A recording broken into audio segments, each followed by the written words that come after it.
দেশনেত্রী বেগম খালেদা জিয়া বাংলাদেশের 3 বারের প্রধানমন্ত্রী।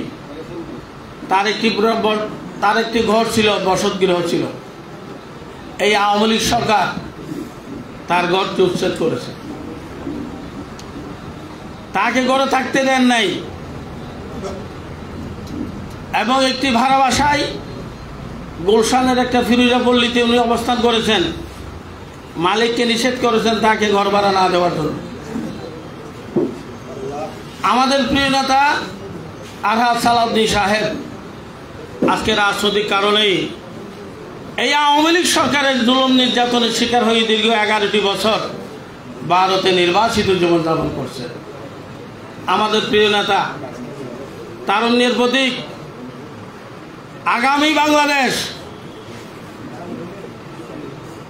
বিএনপির মাননীয় senior vice chairman Tarique Rahman এই জুলুম নির্যাতনের শিকার হয়ে আজকে লন্ডনে প্রবাস জীবনযাপন করতেছে।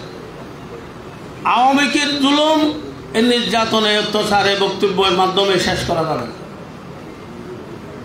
তবে আজকে আমরা নৈতিকতার কারণেই, আত্মত্যাগের কারণেই, স্বীকৃতির কারণেই, যাদের রক্তের বিনিময়ে এই দেশ নতুন করে স্বাধীনতা অর্জন করেছেন, স্বৈরাচার মুক্ত করেছেন, জুলুমবাজ মুক্ত করেছেন, দুর্নীতিবাজ মুক্ত করেছেন, টেন্ডারবাজ মুক্ত করেছেন, গণতন্ত্র হত্যাকারীকে মুক্ত করেছেন, এই আওয়ামী লীগকে মুক্ত করেছেন, যারা রক্ত দিয়েছেন তাদেরকে স্বীকৃতি দানের জন্য আজকে বদরকালী ইউনিয়ন বিএনপির উদ্যোগে আজকের এই শুকরানা সভা এবং সাথে সাথে সাথে সাথে এদের যে মুক্ত হলো, জালিম মুক্ত হলো, তার জন্য আজকের এই সভা।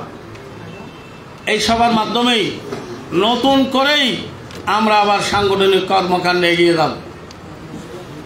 আমরা যারা দলীয় কাজে সম্পৃক্ততা আছি, আমরা যারা দলীয় কর্মী বাহিনী আছি, আমরা যারা ফুসফদিবিতে আছি বা ফুসফদিবিতে নাই কিন্তু জাতীয়তাবাদী পরিবারের সাথে সম্পৃক্ত আছি, আপনাদের প্রতি আমাদের নির্দেশনা এই, অতি উল্লাসিত হয়ে আওয়ামী চরিত্রের মতো কোনো কাজ করা যাবে না।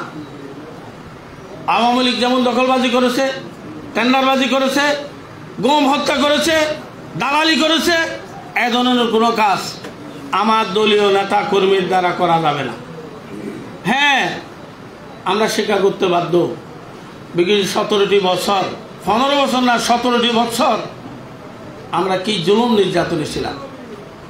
আমাদের অন্তরে সুদূরে উঠে এই কথা যদি আমাদের মনে পড়ে, হ্যাঁ, জাতীয় দল প্রতিশোধ পরায়ণ দল নয়। আমাদের প্রিয় নেতা তারেক রহমান কালকে ভিডিও বার্তার মাধ্যমে, টেলিভিশনের ভাষণের মাধ্যমে আমাদেরকে নির্দেশনা দিয়েছেন।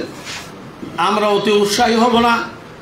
কোনো প্রকার দলের শৃঙ্খলা নষ্ট হয়, সম্মান নষ্ট হয়, আত্মমর্যাদা নষ্ট হয়, এ ধরনের কোনো কর্মকাণ্ড আমরা যাব না।